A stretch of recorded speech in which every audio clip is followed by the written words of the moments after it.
diambil sebelumnya.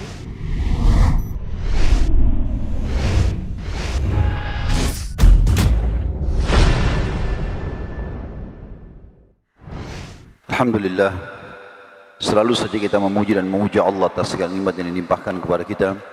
Dan juga selanjutnya kita panjatkan salawat dan taslim kepada Nabi besar Muhammad sallallahu alaihi wasallam sebagaimana Allah telah memerintahkan kita untuk mengucapkannya. Melanjutkan pada buku kita 70 Kekeluaran Wanita yang ditulis oleh Salman bin Abdul Qadir Abu Zaid dan kita sudah sampai ke halaman 33 ya.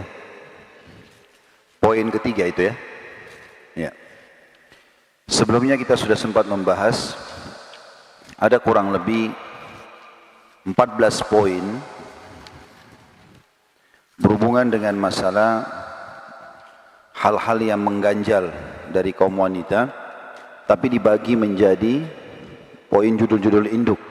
Terakhir yang kita bahas itu poin kedua, beberapa kesalahan tentang rukun-rukun Islam di halaman 25 ya. Itu kita sudah bahas tentang masalah menunda sholat dari waktunya. Kita juga menyebutkan itu adalah sifat orang-orang munafik. Kemudian juga ada peringatan seorang wanita yang tidak mengqadha sholat yang telah masuk waktunya dan belum sempat dilaksanakan karena keluarnya darah haid atau nifas darinya. Ini juga sudah kita rincikan. Kemudian seorang wanita tidak memperdulikan untuk mengeluarkan zakat mal sehingga lewat haul dan nisabnya. Sudah panjang lebar juga kita jelaskan masalah ini. Jadi haul adalah masa setahun yang tidak boleh lewat, dan yang paling afdal dikeluarkan, dihabiskan di masa haul itu. Jadi misalnya Ramadan ke Ramadan, Ramadan itu berarti dihabiskan zakatnya. Kemudian yang ke-13 adalah mendiamkan suami dan anak-anak yang tidak mengerjakan sholat. Ini juga sudah kita rincikan, karena itu kewajiban setiap muslim mengingatkan saudaranya.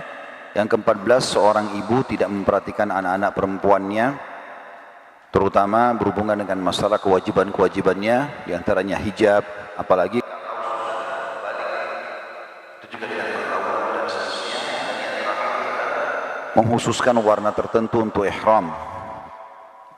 Dan sudah kita jelaskan bahwasanya yang terbaik bagi wanita berihram adalah baju yang gelap.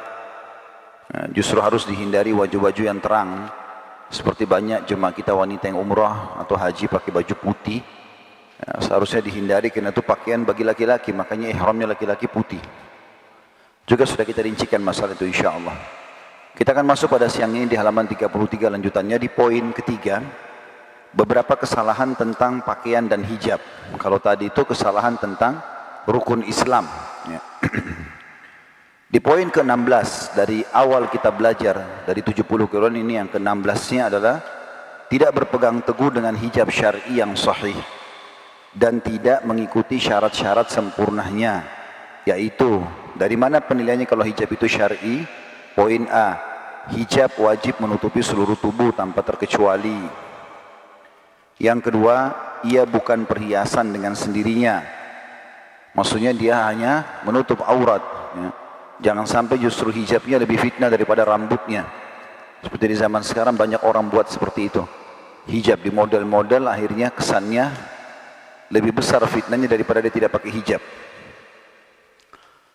Yang ketiga, poin C-nya maksudnya tebal dan tidak tipis, maksudnya tidak transparan. D-nya longgar, tidak sempit sehingga tidak membentuk tubuh. Poin E-nya tidak diberi parfum atau diasapi dengan dupa, maksudnya ini yang menyengat ya. Tetapi kalau dicuci dengan pewangi dan segala macam itu tidak masuk dalamnya. Tapi minyak wangi yang menyengat, yang sampai akhirnya menarik lawan jenis ya. Kemudian poin F-nya tidak menyerupai pakaian wanita kafir. Kalau misalnya pakaian itu khas bagi orang-orang kafir kayak biarawati, kan mereka juga berhijab tuh. Nah, kita usahakan hindari supaya tidak menyerupai hijab-hijab mereka, karena mereka juga berhijab ya.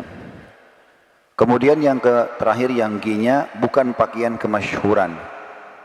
Maksudnya ini pakaian syuhrah, pakaian yang menyolok, yang membuat orang menilai negatif ya kan? Atau bisa juga justru mengundang syahwat lawan jenis. Jadi salah satunya. Itu masuk dalam istilah kemasyhuran. Jadi ini menurut penulis poin-poin kalau hijab itu syar'i. Yang paling penting dasar adalah jangan sampai dia sempit, ya, kemudian membentuk lengkukan-lengkukan tubuh. Dalam masalah hijab, khilaf di antara ulama tentang masalah mana yang boleh terlihat dan mana yang tidak boleh terlihat. Kalau pendapat pertama mengatakan semua ditutup kecuali muka dan telapak tangan. Ini pendapat umumnya jumhur ulama. Sehingga dalam pendapat ini bercadar adalah sunnah. Cadar adalah sunnah, artinya melengkapkan keimanan dan kesempurnaan pahala. Tapi umumnya adalah wajah dan telapak tangan sesuai dengan perintah Allah Subhanahu wa taala pada saat sedang ihram dan juga pada saat sedang salat. Jadi wajah tidak ditutup gitu kan. Kemudian pendapat kedua mengatakan seluruhnya aurat, maka wajah pun dan telapak tangan ditutup. Dan ini pendapat juga. Karena para ummahatil mukminin itu menggunakan cadar di Madinah dan hampir seluruh sahabiat laki-laki perempuan itu bercadar. Ya. Sehingga mereka mengatakan umumnya orang bercadar di zaman Nabi SAW menunjukkan tentang kewajibannya gitu. Tapi ini khilaf di antara ulama masalah ini. Kemudian yang ke-17, ini tentu masalah hijab ya. Tentu hijab ini masuk dalamnya juga boleh hijab itu macam ragam bentuknya. Di Saudi itu ada abaya, jubah yang dijual sudah gabung sama hijabnya. Jadi biasa di sana mengatakan abaya ras ya. Jadi abaya yang langsung digantung ke kepala. Jadi dia bukan ditaruh di pundak tapi digantung di kepala sehingga hijabnya itu turun ke samping ya. Ini secara otomatis sudah langsung hijab sama baju bergabung. Nanti mereka tinggal tutup kalau yang mau pakai cadar, seperti itulah. Tapi ini tentu juga tertutup bagian leher ya. Kemudian yang ke-17, larangan atau keliruan yang terjadi adalah memakai apa yang biasa disebut dengan niqab atau barqa atau litham, yakni cadar. Yang unik dalam tren ini bukan soal cadarnya, tapi cara mengenakannya oleh sebagian kaum wanita. Pada awalnya, mereka hanya menampakkan kedua matanya saja dari wajah mereka. Lalu cadar itu melebar sedikit demi sedikit, sehingga di samping kedua mata mereka juga menampakkan sedikit wajahnya. Apalagi banyak di antara wanita yang mengenakannya juga memakai celak mata. Syekh Muhammad bin Salih Al-Utsaimin rahimahullah telah memfatwakan tentang tidak bolehnya memakai niqab, barqa ataupun litham. Bahkan beliau berpendapat bahwa itu harus dilarang dengan keras. Maksudnya kalau menggunakannya dengan cara yang seperti ini ya. Jadi ada sebagian orang pakai cadar, itu bagian alisnya terbuka lebar, di bawah matanya pun terbuka lebar. Sehingga ini lebih besar fitnahnya daripada tidak pakai cadar. Ya. Lebih besar fitnahnya daripada tidak pakai cadar. Kalau memang mau pakai cadar harusnya tidak setengah-setengah. Bagian alis pun tertutup, di bagian-bagian bawah mata pun tertutup itu. Sehingga memang target daripada cadar itu menyelamatkan wajah dari fitnah laki-laki itu selamat. Tapi kalau tidak seperti itu malah jadi model, maka ini dilarang oleh Syekh Utsaimin rahimahullah karena dianggap fitnahnya lebih besar gitu. Fitnahnya akan lebih besar. Mungkin ada orang biasa saja wajahnya, tapi karena dia menampakkan hanya matanya saja dengan alisnya, maka menjadi lebih indah daripada yang lainnya gitu. Karena itu kata beliau, karena itu beliau rahimahullah tidak bisa lagi memfatwakan kepada seorang wanita, baik yang bepergian dekat maupun jauh untuk boleh mengenakan cadar atau barqa pada masa kita sekarang ini. Kalau caranya seperti itu ya. Bahkan itu dilarang sekali. Hendaknya seorang wanita muslimah bertakwa kepada Allah dalam hal ini dan tidak mengenakan cadar yang menampakkan kedua mata, karena maksudnya di sini matanya yang tadi saya bilang ya, alisnya berbentuk segala macam gitu ya. Karena pada suatu saat ia itu bisa membuka fitnah perbuatan jelek lain yang tidak mungkin bisa dihindari lagi. Jadi dua poin ini yang kita titik beratkan dulu penjelasannya insyaallah. Yang poin 16 tentang masalah tidak berpegang teguh pada hijab syar'i dan juga poin 17 tentang masalah penggunaan cadar tadi. Karena dua-duanya berhubungan satu sama yang lain. Hijab ini perlu kita jelaskan rinciannya di pelanggaran ke-16. ibu-ibu dan muslimah harus tahu dan wajib tahu ini, bukan pilihan. Bahwasanya hijab itu dikenakan di setiap kali berhadapan sama yang bukan mahram, baik di rumah atau di luar rumah. Ini poin penting. Karena banyak wanita berhijab di luar rumah, tapi dalam rumah tidak berhijab. Begitu ketemu sama supir, ketemu sama sepupu, ketemu sama ipar, nggak berhijab. Padahal sebenarnya hijab itu bukan karena keluar rumah saja, tapi setiap kali ketemu dengan laki-laki yang bukan mahram. Itu poin digarisbawahi. Karena banyak sekali orang begitu. Ya. Saya pernah berkunjung ke rumah seorang dosen di sebuah kampus waktu itu, di Indonesia tentunya. Ada keperluan untuk membahas sebuah makalah. Saya tidak tahu kalau dosennya ini doktor itu adalah seorang wanita.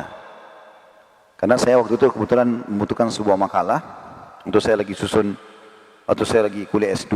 Kemudian ada satu dosen di kampus itu sering hadir di pengajian saya di masjid. Lalu dia mengatakan, ada teman saya, tapi dia nggak bilang kalau itu perempuan gitu. Kami ke rumahnya lah, ke dalam kampus. Kampus itu kampus Islam, gitu kan. Dan di situ ada rumah-rumah buat dosen-dosen.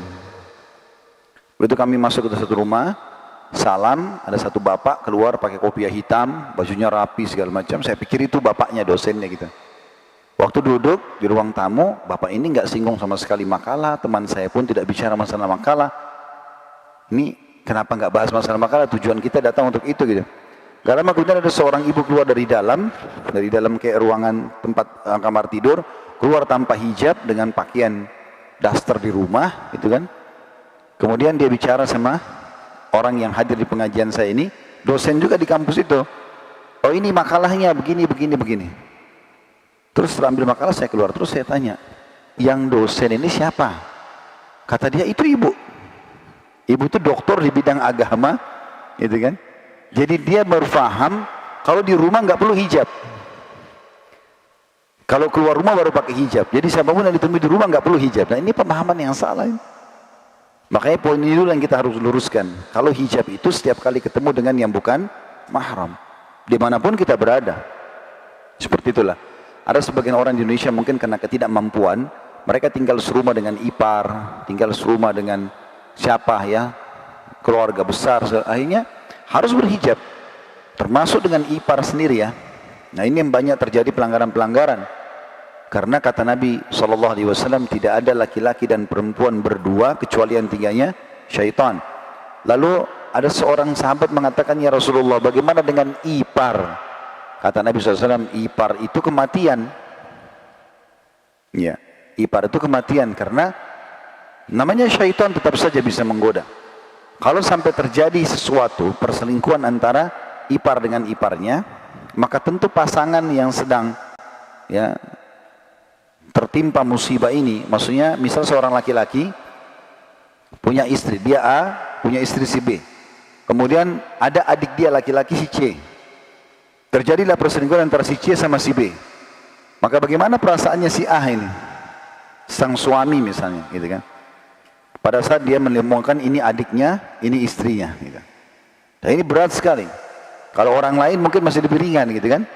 Bisa pindah kota, bisa segala macam. Kalau saudara, mau dihapus bagaimana statusnya? Bahkan terjadi, pernah kasus saya ditanyakan di pengajian, terjadi perselingkuhan antara ipar sama ipar, akhirnya hamil si perempuan tadi. Bagaimana sekarang status anak? Dia punya anak dari suaminya, dia juga punya anak dari adik iparnya, tapi masih status istri. Kan ini luar biasa, berbahaya sekali. Makanya Nabi SAW menggambarkan alhamul maut, ipar itu justru kematian. Kayak pakai hijab. Boleh nggak interaksi Ustaz? Boleh, tapi nggak berduaan. Tanya apa kabar di acara keluarga, tegur sapa itu biasa. Nabi SAW bertegur sapa, mengucapkan salam pada laki-laki, pada perempuan. Kita kalau interaksi di pasar, belanja segala macam, oh, biasa. Tapi berduaan yang khalwat istilahnya dilarang. Ya. Karena banyak orang begitu, karena dia sibuk sebagai suami, istrinya mau kemana disuruh adiknya dia yang antar. Sekali, dua kali, tiga kali, kan lama-lama bisa jadi dekat, gitu kan? Dan terjadi banyak hal gitu. Saya bahkan mengetahui ada kasus-kasus banyak dibahasakan ke saya itu rumah tangga seperti itu. Karena tinggal satu rumah, akhirnya sering syaitan mencuri kesempatan di waktu-waktu tertentu mereka bisa ketemu di waktu tertentu, mungkin pada saat pasangannya lagi di kamar mandi atau apa, terus dia ketemu sama iparnya. Dan syaitan bisa mengubah keadaan sampai akhirnya saling suka menyuka. Akhirnya satu di bawah atap rumah itu ada dua orang adik kakak yang digauli oleh si suami tadi. Dan itu tidak boleh hukum syar'i, karena Allah SWT mengatakan dalam Al-Quran, wa antajma'u bainal ukhtaini illa ma qad sabaq. Dan tidak boleh dalam rumah tangga engkau menggabungkan dua orang adik kakak sekaligus. Poligami boleh, tapi nggak boleh adik kakak. Ya. Nggak boleh ibu sama anak, nggak boleh ponakan sama tante. Kalau wanita lain boleh, gitu kan? Kecuali si istri sudah diceraikan resmi, kan? Atau dia meninggal, seperti kasus waktu meninggalnya Ruqayyah radhiyallahu anha, anak Nabi SAW. Nabi nikahkan lagi Uthman bin Affan dengan Ummu Kalthum, adiknya. Tapi sudah tidak ada kakaknya di sini, kan gitu. Tapi kalau masih di bawah naungan sebagai status istri tidak dibolehkan. Ini diantara hukum syar'i yang harus kita fahami tentunya ya. Jadi berhijab itu bukan hanya keluar rumah, tapi kepada siapapun yang bukan mahram, ya, termasuk masalah ipar di sini. Kalau mertua itu mahram ya. Mertua walaupun itu orang asing, tapi kita sudah menikah dengan anaknya, maka mertua akan menjadi mahram abadi selamanya. Walaupun cerai sama anaknya, tetap itu adalah orang tua kita. Jadi ibu-ibu tetap akan selalu menjadi mahram ayah suaminya, bapak-bapak akan selalu menjadi mahram buat ibu istrinya selamanya, walaupun cerai, gitu kan? Sama juga dengan anak bawaan, ya. Kalau seorang janda bawa anak, kemudian si laki-laki ini menikah dengan janda itu, lalu dia sudah menggaulinya walaupun sekali saja, maka anak perempuan itu menjadi mahram abadi selamanya. Walaupun dia cerai sama ibunya, tapi syaratnya sudah sempat menggauli si janda. Kalau belum digauli, meninggal ataupun cerai, maka jadi belum ada hukum mahram pada anak janda itu. Seperti itulah. Ya, itu hukum syar'inya yang harus difahami tentunya.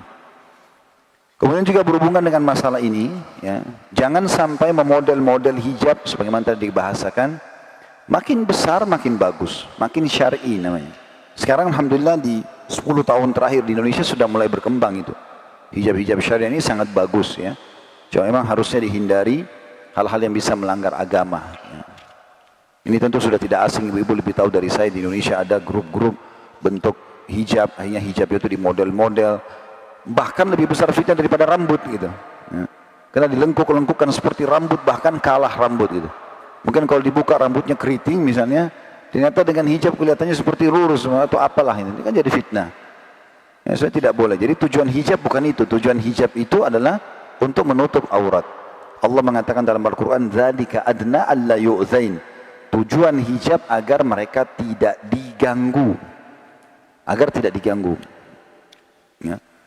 Saya kemarin sempat kedatangan seseorang, orang non-muslim rupanya, dari Jepang. Dia peneliti tentang agama Islam, termasuk tentang masalah hijab. Rupanya dia teliti di Indonesia tentang masalah hijab sampai ke masalah cadar gitu. Dia telusuri, menurut informasi dia disampaikan kepada teman-teman di kantor, setelah dia telusuri hijab-hijab syar'i, cadar ini, salah satu efek katanya dari ceramah saya gitu. Padahal saya tidak pernah ceramah khusus masalah itu, tapi secara umum ya, mungkin orang berubah, dapat hidayah dari Allah SWT. Lalu dia duduk, dia datang sama orang yang mendampingi dia, lalu kita duduk rame-rame, dia bertanya banyak hal berhubungan dengan masalah hijab itu. Tapi salah satu yang saya ceritakan kepada dia, hijab dalam agama itu bukan menzalimi wanita, tetapi justru menghormati wanita. Allah pencipta lebih tahu masalah itu. Karena dalam Al-Quran dikatakan itu supaya tidak diganggu. Kapan dia menggunakan hijab? Paling jauh gangguan orang, assalamualaikum, gitu kan? Nggak akan ada gangguan-gangguan besar kecuali orang itu memang aneh, laki-laki itu. Atau memang perempuan ini menggunakan hijab-hijab yang justru besar fitnahnya, gitu. Sebagaimana tadi dijelaskan dalam masalah ini. Tapi kalau dia menggunakan hijab yang benar, saya yakin orang juga segan. Tapi kalau orang terbuka kekurangan kain sana sini, ya mungkin begitu. Pasti akan diganggu gitu. Sampai sebagian ulama mengatakan kalau seandainya ada wanita berhijab benar, lalu kemudian diganggu oleh penjahat atau diperkosa, maka dia dapat pahala, penjahatnya dapat dosa. Tapi kalau dia memang pakai baju ketat atau terbuka, ya, atau bermasalah misalnya, ya, dia memang mengundang syahwat, kemudian dia diperkosa, dia dapat dosa, pelakunya juga dapat dosa. Karena dia penyebabnya. Dia penyebab daripada itu. Maka harus difahami hikmah-hikmah daripada hijab itu. Atau juga perempuan berhijab hanya ada batasannya di depan yang bukan mahram. Tapi mahramnya silahkan. Ya suaminya, kan mahram juga dibagi dua. Ada mahram abadi, ada mahram yang sementara ya. Kalau suami istri itu diistilahkan mahram sementara. Karena selama satu suami istri mahram. Kalau cerai, lewat masa iddah bukan mahram lagi. Ini juga hati-hati bagi ibu-ibu yang cerai sama suaminya. Kalau sudah lewat 3 kali masa iddah, maka harus dijaga interaksi sama, karena dia sudah jadi laki-laki asing. Sebagaimana ibu juga menjadi perempuan asing bagi dia. Kecuali di masa iddah, dalam masa perceraian, setelah mengucapkan cerai itu 3 kali masa haid atau 3 kali masa suci, di sini memang masa rujuk, masa untuk kembali. Di sini malah dianjurkan seorang wanita tidak keluar dari rumahnya, justru berusaha memperbaiki hubungan suaminya, gitu kan? Dan kalau mereka baikan pada saat itu, apakah saling memaafkan atau biologis, maka dianggap sudah sah kembali suami istri. Ini berhubungan dengan poin-poin tadi. Kurang lebih kita rangkumkan ya. Jadi hijab menutupi seluruh badan, dia bukan perhiasan, tapi memang dia menutupi badan, tebal tidak tipis, longgar tidak sempit. Ya. Kemudian juga masalah parfum ini ditekankan oleh para ulama, tidak boleh secara khusus yang wangi sana sini gitu kan. Karena pernah Abu Hurairah radhiyallahu anhu bertemu dengan seorang wanita mau ke masjid, wanginya itu sempat ya mengenai atau sampai pada Abu Hurairah, dan langsung Abu Hurairah mengatakan, "Padahal ini sama-sama mau ke masjid." Kata Abu Hurairah, "Wahai hamba Allah, pulanglah ke rumahmu, mandilah seperti mandi junub." Ya, bersihkan itu. Karena kita disuruh pakai baju bersih ya, tapi bukan menjadi sumber fitnah. Sementara parfum dibolehkan kalau wanita gunakan di rumahnya, sama suaminya, sama anaknya. Tidak sama mahramnya gitu kan. Tapi secara umum tidak, karena memang fitnahnya sangat besar. Mungkin ada orang tampangnya paras, wajahnya biasa, tapi kena wanginya sangat kuat gitu kan, akhirnya membuat fitnah yang terjadi. Begitu juga yang terakhir adalah tidak menyerupai pakaian orang kafir, sudah kita jelaskan, dan bukan pakaian masyhur, syuhrah, nyolok. Sama hijab syar'i ya, jangan cuma model. Ibu-ibu ikhlaskan niat, sayang udah pakai jilbab bisa dapat pahala, tapi ini malah hilang hanya karena model saja. Jadi kapan model meninggalkan itu, maka dia pun akhirnya meninggalkan hijabnya. Ini banyak terjadi, bahkan di umroh kami ada begitu. Ya, waktu pergi umroh, hijabnya syar'i semua. Tiba di bandara Jakarta, mana hijabnya ini? Hilang. Ya, saya pernah begitu, satu keluarga ikut kami umroh. Saya tidak kenal mereka siapa, tapi tahu kalau ini jemaah gitu ya. Tidak terlalu banyak tahu. Dia punya ada anaknya ikut pakai hijab. Begitu tiba di bandara, jemaah pada pamit semuanya. Itu sekarang kami samping salaman. Pamit. Ada satu keluarga datang mengatakan, Pak Ustaz, kami pamit Pak Ustaz. Oh baik. Saya pikir ini ada keluarganya yang datang jemput, karena ada perempuan tidak pakai hijab. Ayo Pak Ustaz, saya pamit juga ya, kata anak perempuan itu. Oh iya, siapa ini? Oh ini anak saya yang umroh kemarin Ustaz. Ini hijabnya sudah nggak ada. Yang itu. Ada seseorang juga di Yaman, dinukil kisah, orang itu didatangi oleh orang Indonesia, dari Indonesia. Dia datang, anaknya perempuan ikut sama dia di rumahnya seorang tokoh di Yaman, pakai cadar bahkan. Terus waktu di Yaman dihormati sekali sama tokoh masyarakat Yaman itu. Mereka kasih nomor telepon, ajak datang ke Indonesia kalau ada waktu. Ini kan cerita satu waktu datanglah si tokoh masyarakat Yaman ini. Terus si tokohnya orang Indonesia ini bilang, saya lagi kebetulan ada meeting penting, nggak bisa jemput, maka anak saya yang jemput. Syekhnya ini atau orang ini nggak ngerti siapa yang jemput. Tiba-tiba dari jauh ada satu perempuan pakai rok pendek, tidak ada hijabnya, teriak-teriak, Syekh panggil gitu. Syekh bilang, siapa yang panggil saya? Belum pernah ada yang panggil perempuan seperti ini. Di Yaman juga itu aib, memalukan gitu. Tapi dia bilang, saya fulanah, gini disebut namanya. Ternyata ini perempuan yang datang ke rumahnya kemarin beberapa waktu yang lalu di Yaman pakai cadar, pakai hijab segala macam. Dia pamit untuk naik kendaraan lain. Akhirnya tibalah di rumah. Setelah itu dia duduk, keluarganya duduk. Karena waktu di Yaman mereka dihormati, akhirnya di Indonesia pun coba dihormati gitu. Dia kasih masukan sebelum makan minum, kata orang ini, orang Yaman ini bilang kepada orang Indonesia itu, dia bilang, saya mau tanya satu hal. Kebetulan orang ini syekh ini orang tua, ada tongkatnya. Dia bilang, kalau seandainya saya memakai tongkat saya ini dan mengangkat rok anakmu, apa kau marah? Maka kata orang itu, tentu saja, itu enggak sopan. Kata syekhnya, saya sekarang enggak perlu pakai tongkat, semuanya sudah terbuka. Kenapa kau enggak tutup ini hijabnya? Kenapa enggak seperti waktu di Yaman? Lalu dinasihatilah dia. Itu contoh. Maksudnya banyak orang hanya menjadikannya sebagai model. Sayang, gitu kan? Sama dengan orang pergi umroh haji hanya supaya tenar. Oh ya, bolak-balik pergi haji. Apa manfaatnya? Apa yang mau dikejar? Lisannya orang yang memuji. Apa yang didapat? Kenyang perutnya? Tambah tinggi ke badannya kena pujian orang? Kan? Karena sesuatu yang didapatkan gitu.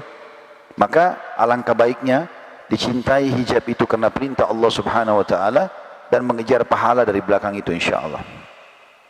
Yang ke-18, keluar dari rumah dengan tabarruj atau menampakkan bagian tubuh yang disuruh tutup.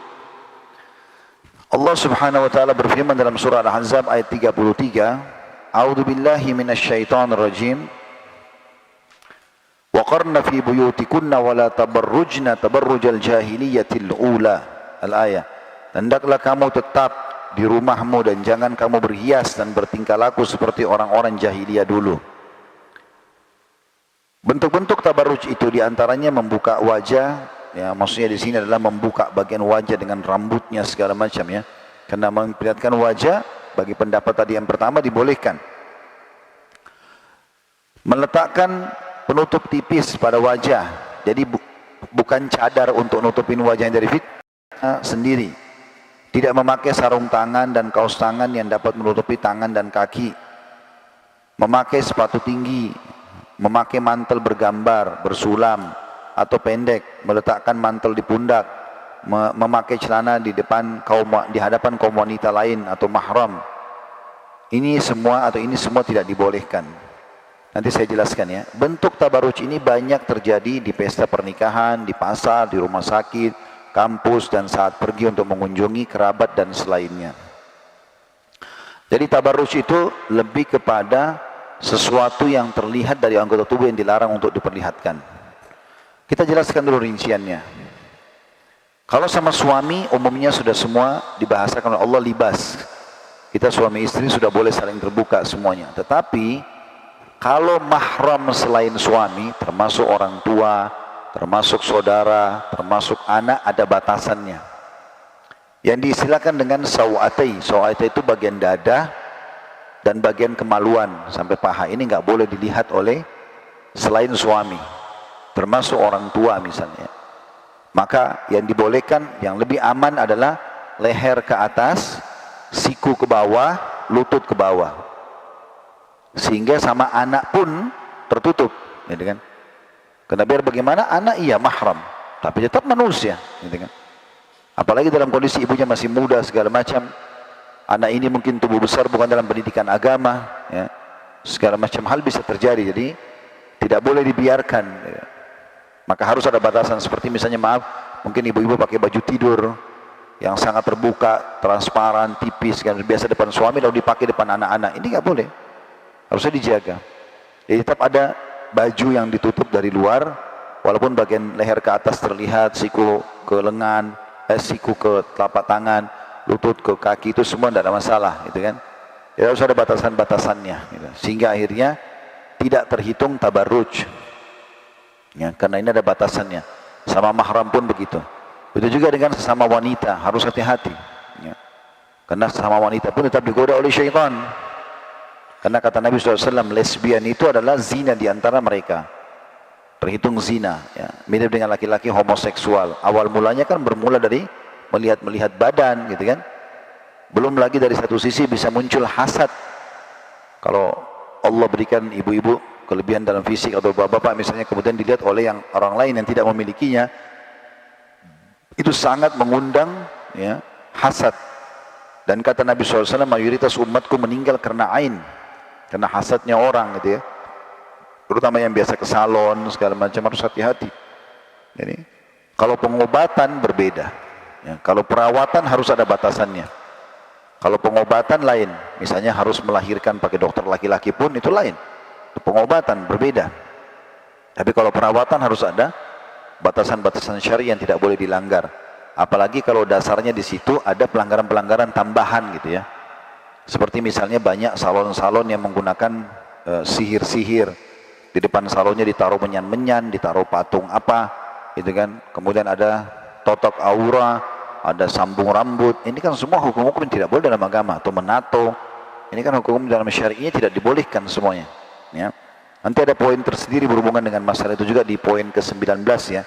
Tapi ini contoh-contoh saja. Termasuk bentuk tabarruj tadi beliau mengatakan adalah kalau sengaja menggunakan, jadi dalam ayat tadi Al-Ahzab 33, janganlah kalian bertingkah laku ya atau berhias seperti bertingkah laku di masa jahiliyah. Salah satu ciri perempuan zaman jahiliyah dulu suka pakai kain tipis, memperlihatkan bagian-bagian memang yang menggoda laki-laki, bagian dada, bagian paha.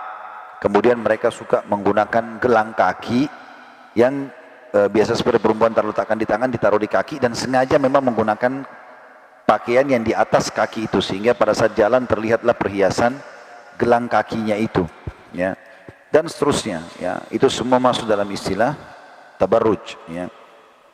Maka seseorang lebih baik menghindari masalah-masalah seperti ini. Dan ini dikatakan oleh beliau, bentuk tabarruj ini sering kali terjadi di pernikahan-pernikahan karena dianggap harus dandan gitu kan. Yang unik kadang-kadang ini depan suami nggak dandan seperti itu. Kalau pergi ke acara perkawinan luar biasa dandannya gitu. Begitu juga dengan pasar, ya, banyak orang pergi pasar tapi justru pakai daster rumah gitu. Karena aneh itu, sering kita lihat di pasar-pasar kita, semoga Allah berikan hidayah. Itu daster yang dipakai di rumah, depan suami, itu yang dipakai juga pergi belanja di pasar. Ini semua nggak benar gitu. Itu juga dengan ke rumah sakit, ya, kampus. Ini semua harusnya bertakwa kepada Allah Subhanahu wa taala. Sekaligus kita ingatkan yang memiliki kampus, lembaga pendidikan, ya, kenapa nggak berhijab syar'i? Kenapa justru dibiarkan kebebasan-kebebasan pada wanita yang terjadi fitnah-fitnah? Karena orang yang menjadi penyebab, dia juga panen dosanya gitu kan. Acara perkawinan yang sengaja dibuat bercampur baur atau apa saja, ini bisa yang pembuat acaranya